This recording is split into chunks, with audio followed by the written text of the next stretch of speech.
Video emerged showing a Salisbury K-9 handler scold his dog for exiting the cruiser, but what he did after is now being investigated. It shows the officer clipped the dog's leash onto its collar, swing it over his shoulder before he slammed it into the car and appears to hit the dog. Other officers are heard saying there are no witnesses. I think this was an example of something that you should not do. Roy Taylor has been a K-9 handler for more than 20 years. He's been a police chief in 3 different North Carolina cities. I mean, he's cutting off that blood supply and air for several seconds. And then by throwing him in the vehicle the way he did, he risked causing some cerebral spine injuries to the dog. Taylor says there are a number of things to factor into this video.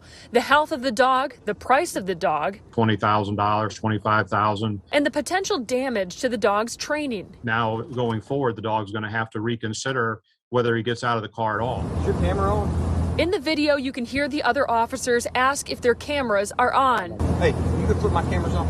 And then request they be turned off. The dog Zool and the officer are separated while an outside agency investigates. Chief Jerry Stokes says the officer's actions might have been part of training tactics. When a K-9 is non-compliant with the handler's commands, the handler is trained to correct the dog. But the actions of the handler were not appropriate. Kyle Hyen, a former police officer who trained dogs for law enforcement agencies, has concerns beyond Zool. You respond with that much frustration. It just makes you wonder what that officer is going to do in a real life situation